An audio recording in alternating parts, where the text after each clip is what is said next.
"You'll never find better than me." He didn't whisper it. He didn't say it privately. He said it loud enough that the entire restaurant heard him. Forks paused midair. Conversations went quiet. And every single person around us slowly turned their heads toward our table. Daniel leaned back in his chair, like a king delivering a verdict. His arms were crossed. A smug smile stretched across his face.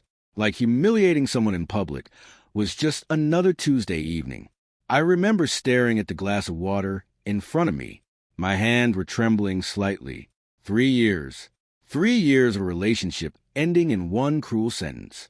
"You should actually thank me," he continued, shaking his head.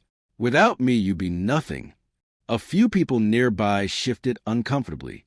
The waiter standing beside us suddenly became very interested in adjusting the napkins on another table. But Daniel didn't care. In fact, the attention seemed to make him even more confident. "You think someone else is going to tolerate you?" he said with a laugh.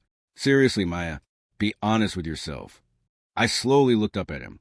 He tilted his head slightly, studying my face like he was watching a reaction he had already predicted. "You'll date again," he said casually. "You'll meet other guys. And every single time you'll compare them to me." He picked up his glass of wine, swirled it, then took a slow sip. "And that's when you'll realize something." He leaned forward across the table. "You lost the best thing that will ever happen to you." For a moment, the world felt very quiet.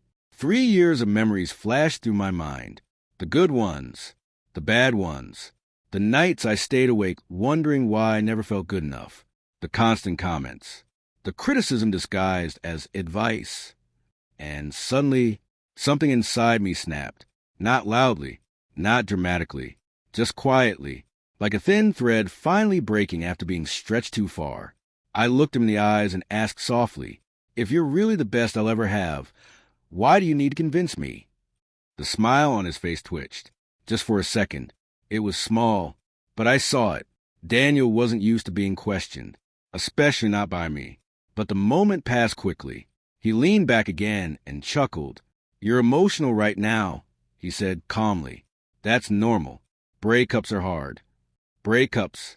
So that was what this was. A breakup. Funny, because I didn't remember agreeing to it. Daniel reached into his wallet and placed a few bills on the table. Then he stood up and slipped on his coat. Before leaving, he looked down at me one last time. "You'll understand someday," he said. Then he repeated the sentence that would echo in my head for weeks. "You'll never find better than me." And then he walked away. Just like that. 3 years ended between the appetizer and the main course. At the time, I thought that was the end of the story. I thought humiliation would be the final chapter. But I didn't know something Daniel didn't. 3 weeks later, he would see me again. Not in a small restaurant. Not in my tiny apartment. But inside the most luxurious ballroom in Seoul. Standing next to one of the most powerful men in Asia. A man so feared that even wealthy businessmen lowered their voices when saying his name. And when Daniel saw who was holding my hand that night, for the first time since I met him, he had absolutely nothing to say. Before Daniel, before all of that happened, my life was simple. Not glamorous. Not exciting. Just simple. I worked as a graphic designer for a small marketing agency in Seoul. It wasn't the kind of job that impressed people at fancy parties. But I loved it. I liked turning ideas into visuals. I liked creating something out of nothing. And I liked the quiet satisfaction of finishing a design that felt just right. My apartment was tiny. The kitchen barely had space for 2 people. The bathroom light flickered occasionally. And my couch had a suspicious stain that I never managed to remove. But it was mine. I paid the rent with my own salary. I decorated it with cheap plants and fairy lights. And on weekends, I would sit by the window with coffee and watch the city move outside. It wasn't a luxurious life, but it was peaceful. Then I met Daniel, and peace slowly disappeared. The charm. Daniel was the kind of man people noticed immediately. Tall, confident, sharp suit, perfect hair. He worked in finance and loved reminding people about it. We met at a mutual friend's birthday party. Within 10 minutes of meeting him, I already knew 3 things about Daniel. He drove a luxury car. He earned more money than most people our age. and he believed success made him better than everyone else. At the time, I mistook that arrogance for confidence. He made me laugh. He paid attention to me. And he made me feel like I was suddenly part of a more exciting world. Our first few months together were great. Dinner dates, late-night walks, weekend trips. Daniel always chose expensive places. At first, I felt uncomfortable about it, but he would wave it off. "Don't worry about money," he'd say. "That's my department." He liked saying things like that, like he was a provider, like he was doing me a favor. Back then, I thought it was sweet. I didn't realize it was the beginning of something else. The slow change. The first insult came disguised as a compliment. "You're lucky you're cute," he said one night while we were getting ready for dinner. I laughed. "What does that mean?" "It means if you were less attractive, your personality might be a problem." He smiled like it was a joke. So I laughed too. But something about the comment lingered. Then came more. Small ones. Subtle ones. "You're wearing that? You're ordering that? Why don't you try something more ambitious?" Each comment felt small on its own, but together, they slowly chipped away at my confidence. Daniel loved comparisons. My co-worker's girlfriend is a lawyer. My friend's girlfriend just started a business. My boss's wife used to be a model. Every comparison ended with the same implication.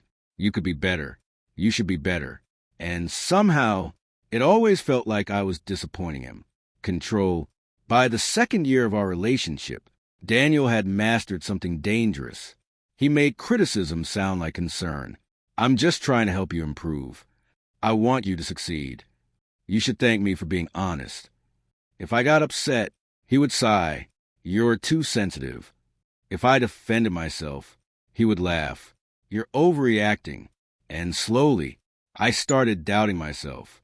Maybe he was right. Maybe I wasn't ambitious enough. Maybe I wasn't impressive enough. Maybe I was lucky someone like Daniel chose me.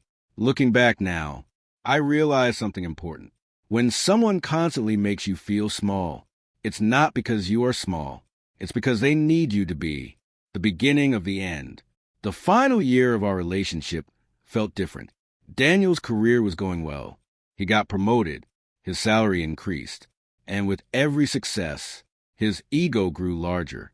He started talking about networking, about status, about image. And one night, he said something that changed everything. We were at a rooftop bar overlooking the Han River. The city lights glittered below us. Daniel was scrolling through his phone. Suddenly he sighed. "What?" I asked. He showed me a photo. It was his co-worker standing with a woman in an elegant dress. "That's my colleague's girlfriend," he said. "She's a corporate lawyer." I nodded. "She seems nice." Daniel looked at me. Then he said something that made my stomach twist. "Don't you ever wish you were more impressive?" I blinked. "What do you mean?" He shrugged casually. "I just mean when people ask what my girlfriend does." His voice trailed off, but he didn't need to finish the sentence. The silence said everything. And that was the moment something inside me began to change. Not loudly, not suddenly, just slowly, like a quiet realization forming in the back of my mind. Maybe the problem wasn't me. Maybe the problem was Daniel. For the first few days after the breakup, my life felt strangely quiet. No messages, no criticism, no sudden comments about how I should improve myself. Just silence. At first, that silence felt heavy. 3 years is a long time to hear someone's voice in your head. Even when that voice is gone, it doesn't disappear immediately.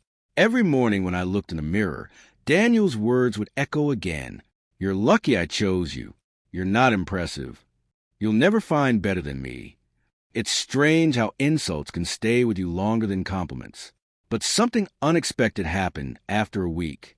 The voice slowly began to fade. Without Daniel constantly pointing out my flaws, my world felt lighter. I didn't realize how exhausting it had been trying to prove my worth to someone who had already decided I wasn't enough. For the first time in years, I could breathe. A new focus. Work became my escape. Our marketing agency had just received a major project, a huge charity gala hosted by one of Seoul's largest foundations. It wasn't just any event. It was a kind of event where powerful CEOs, celebrities, politicians, and wealthy donors gathered in one room. The kind of event that appeared on the front page of magazines. And our company had been hired to design the visual campaign. Posters, digital screens, event branding, invitations, everything. For a small agency like ours, this was huge. Our boss gathered everyone in the conference room on Monday morning. He clapped his hands together excitedly. This project could change our reputation, he said. So I want our best work. Then he looked directly at me. Maya, I want you leading the visual concept. I blinked.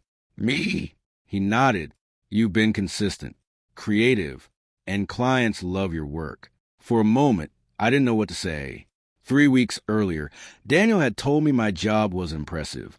Now my boss was trusting me with the biggest project our agency had ever received. Funny how perspective works. The mystery sponsor. The gala had one unusual detail. A mysterious sponsor. No one knew who it was. But whoever they were, they had donated $10 million. $10 million. Even our boss couldn't hide his shock when he told us. The foundation won't reveal the sponsor's identity until the night of the gala, he explained. Apparently, the donor requested privacy. Everyone started whispering. $10 million could only come from someone incredibly powerful.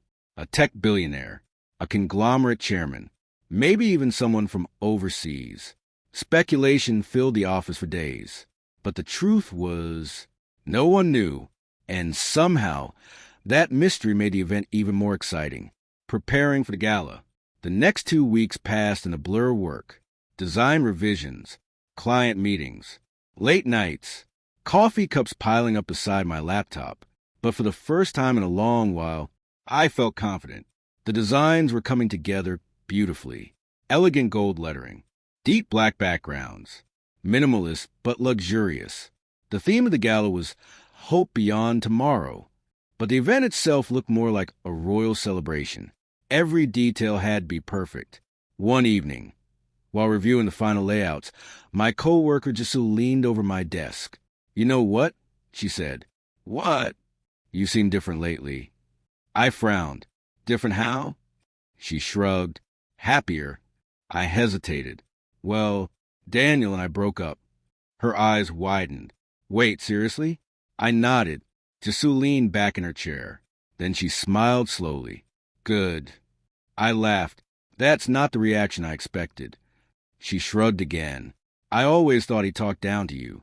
That comment stayed with me for the rest of the night. Because sometimes it takes someone else to confirm what you already know. The invitation. 2 days before the gala, our boss called me into his office. He handed me a small envelope. What's this? I asked. An invitation, he said. I blinked. To the gala? He nodded. You worked on the entire campaign. You should see the final event. I immediately shook my head. I don't belong at a party like that. He waved his hand dismissively. Don't worry about that. Just come, enjoy the evening, and observe how your designs look in a real setting. I hesitated, then slowly accepted the envelope. The invitation card was thick and elegant, black with gold lettering. The same design I had created. Seeing it printed like that made my heart swell with pride.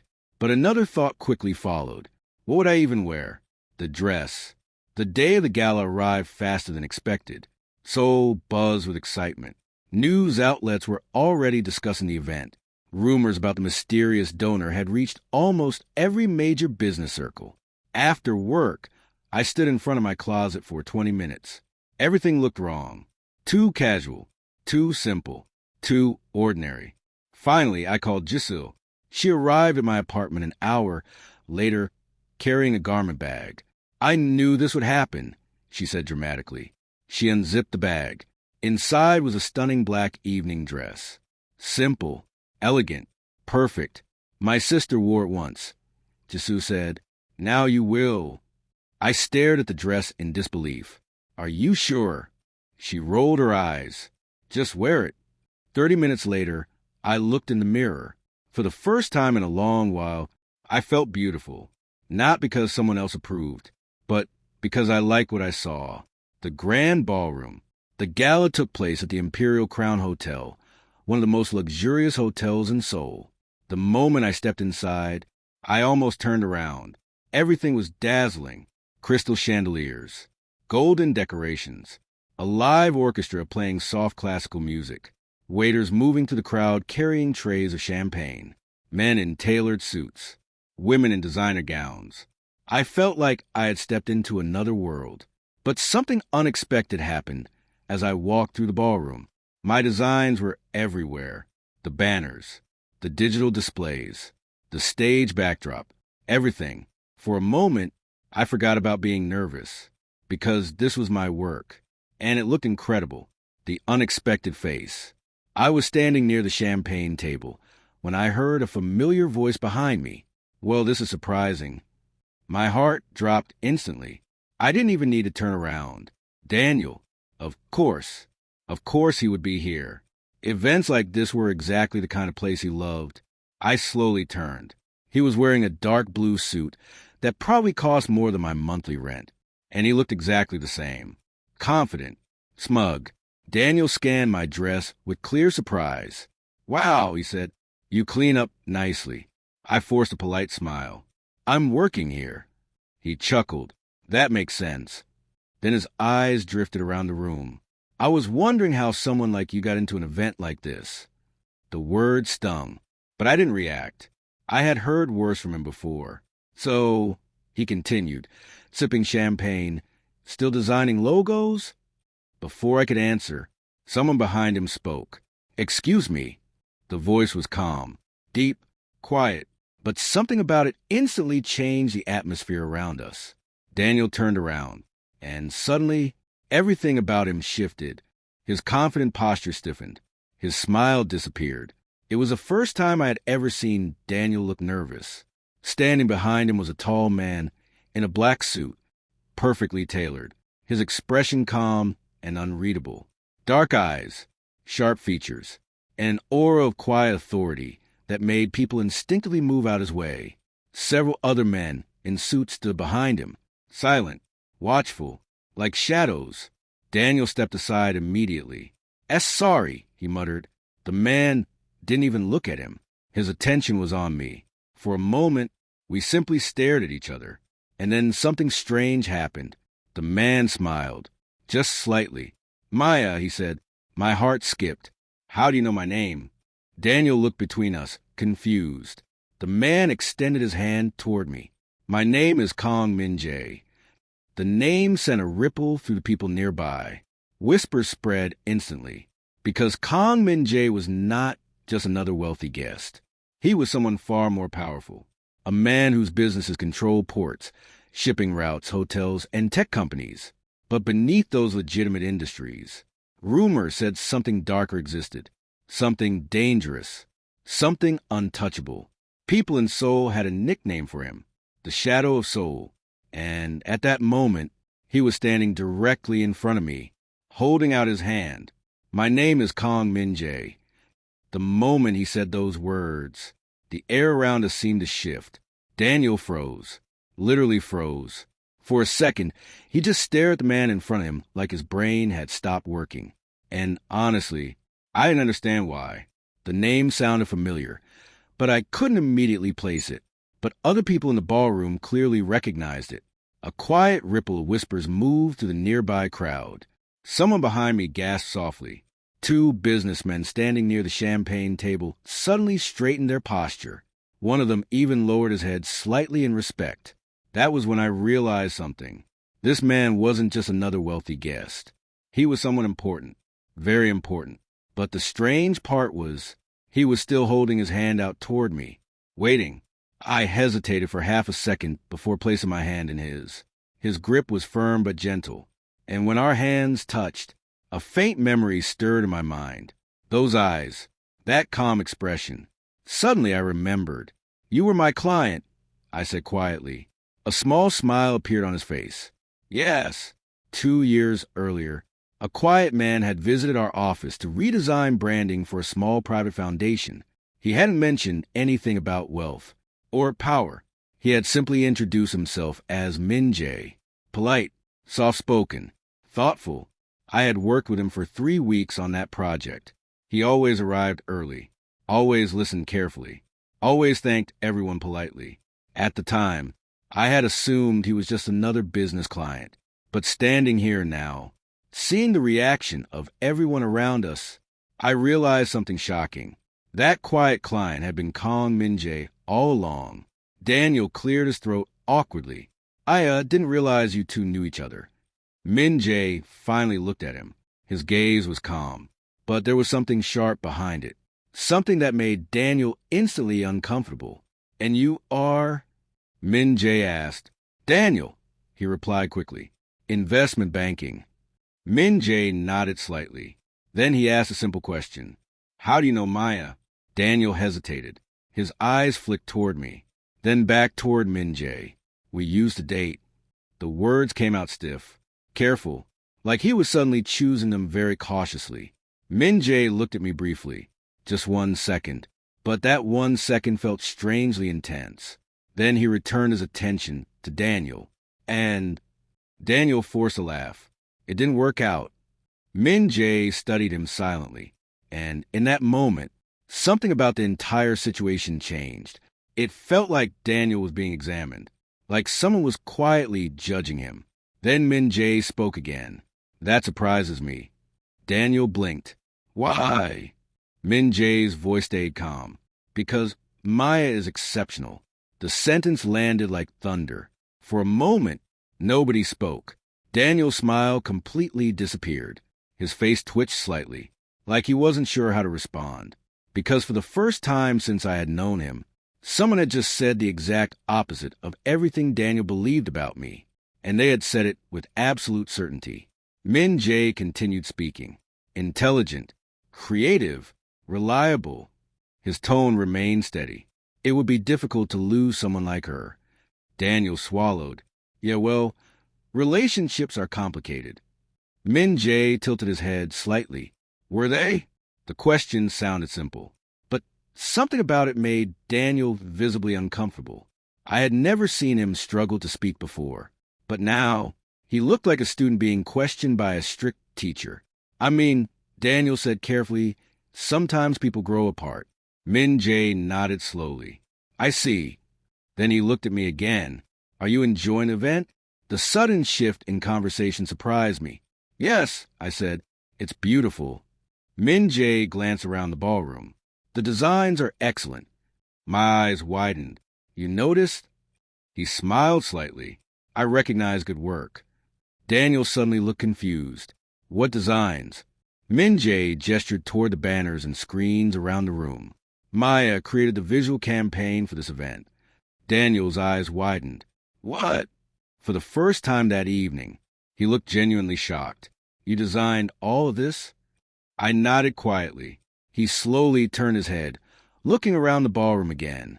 The massive digital screens, the elegant banners, the stage visuals, everything. His expression shifted from surprise to disbelief, and then to something else.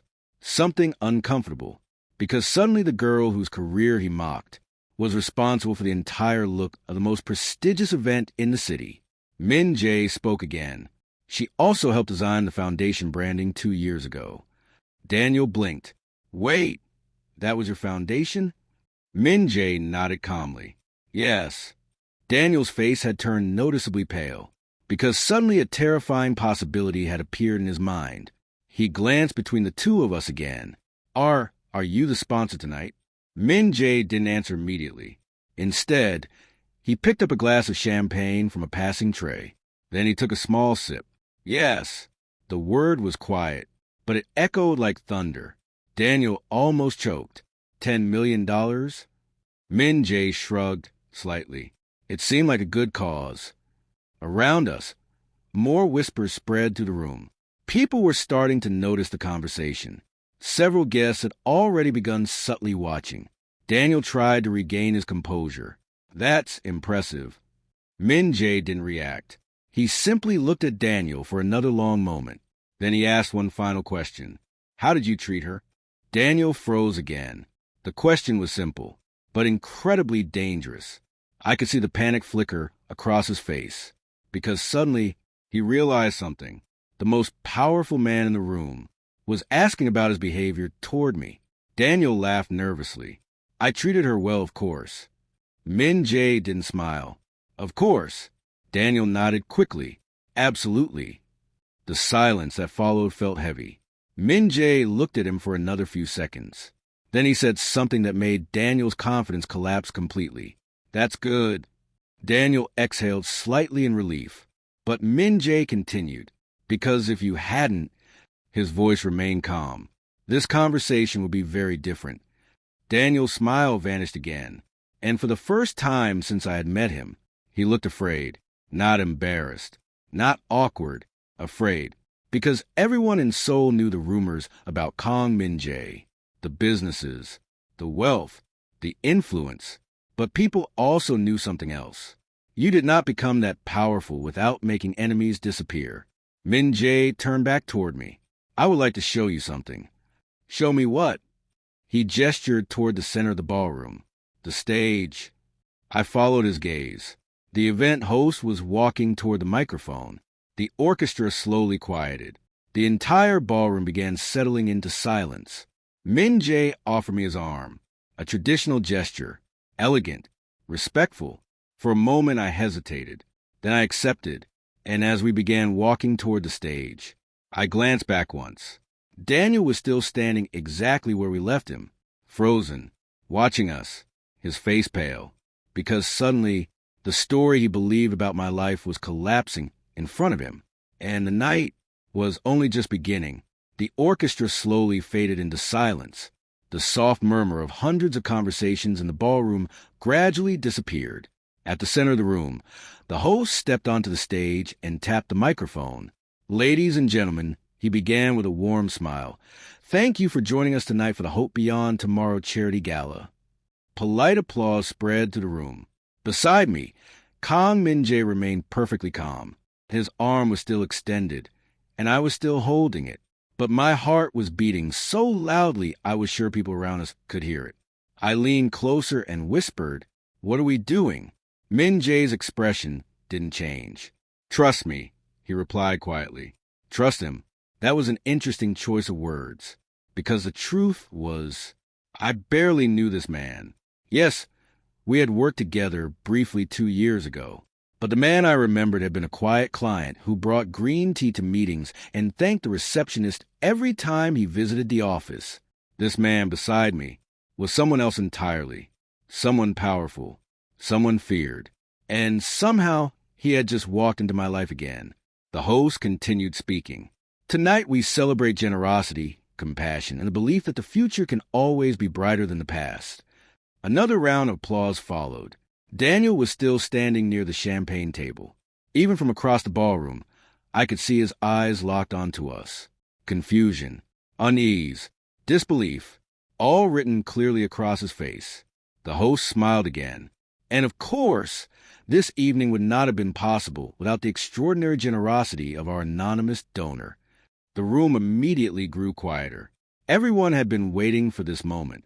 For weeks, the host continued, people have been asking who could possibly donate $10 million to a single cause.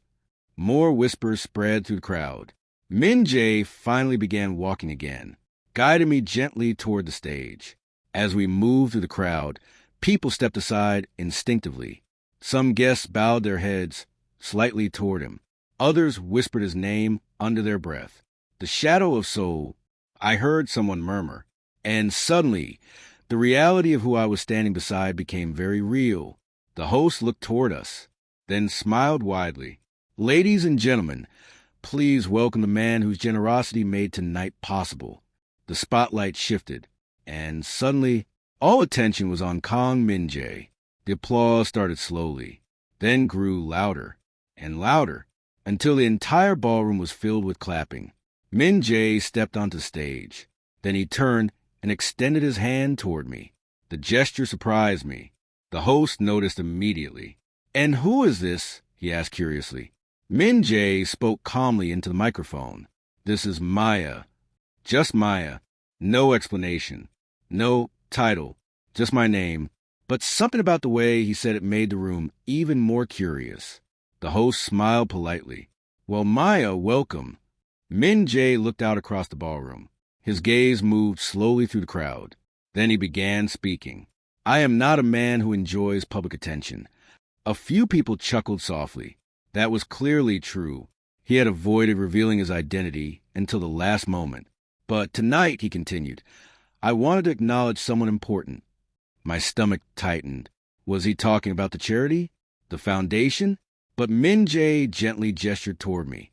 This event looks beautiful tonight. The giant digital screens behind us displayed the elegant visuals I had designed. The banners, the lighting, the stage design, all of it. And that beauty exists because of Maya. For a moment, I couldn't breathe. Hundreds of eyes suddenly turned toward me. Min Jae continued calmly. She created an entire visual campaign for this event. The crowd began murmuring again. Her work is thoughtful, elegant, precise. His voice remained steady. And I believe people who create beauty deserve recognition. Applause spread across the ballroom. Real applause. Not polite, not forced, genuine. My eyes suddenly stung with tears.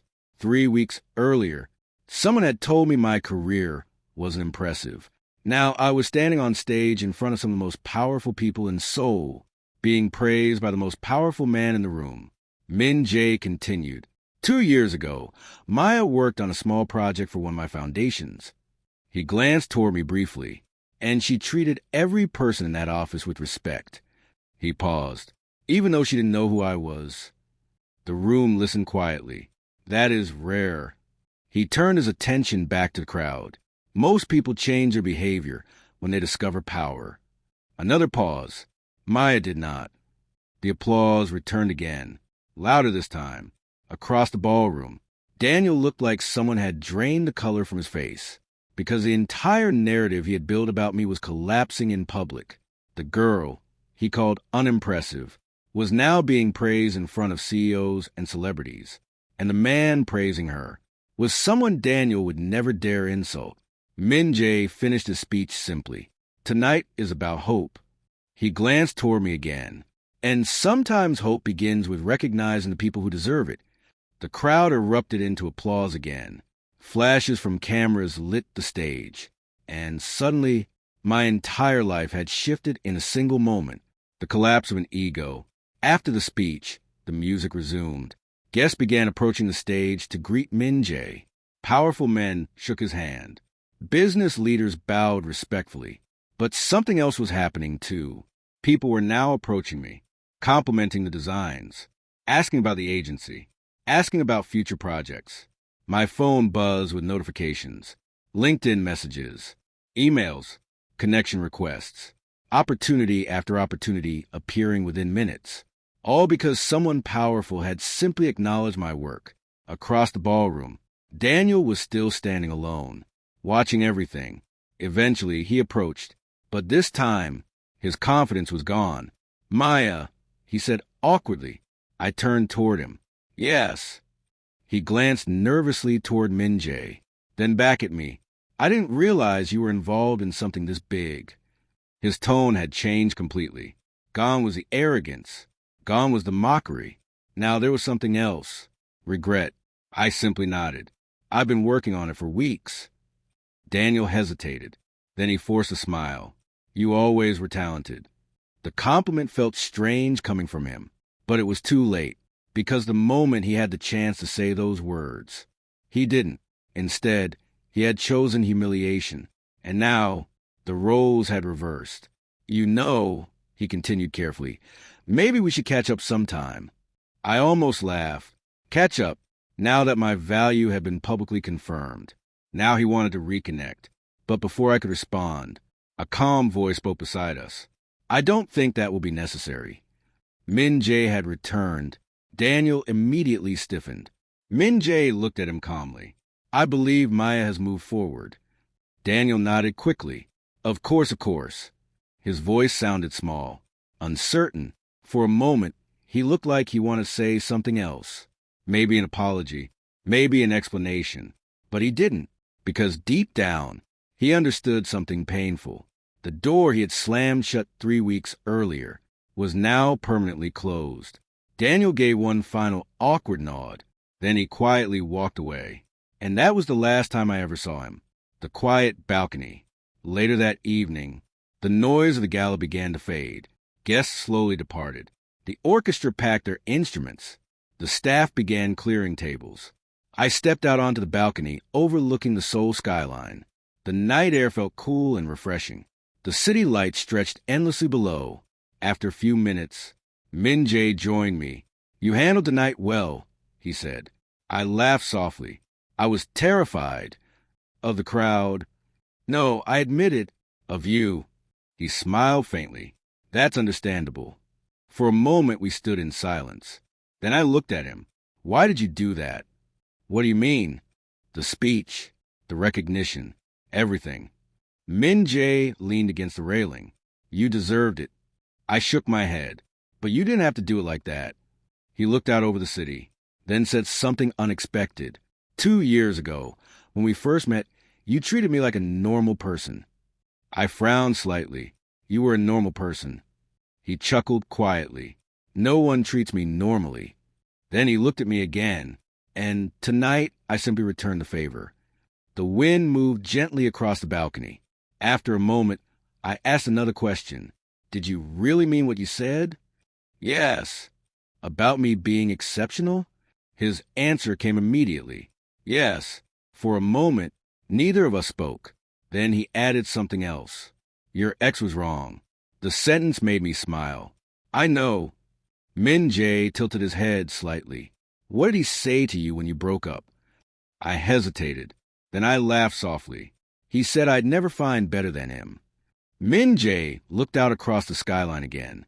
Then he said quietly, "He underestimated the world." I leaned on the railing beside him. The city lights reflected in the glass buildings below. For the first time in a long while, I felt something simple. Peace. 3 weeks earlier, someone had told me I wasn't enough. Tonight, life had proven otherwise. And somewhere in Seoul, a man who once believed he was the best thing that could ever happen to me had finally realized something. He didn't lose someone ordinary. He lost someone extraordinary.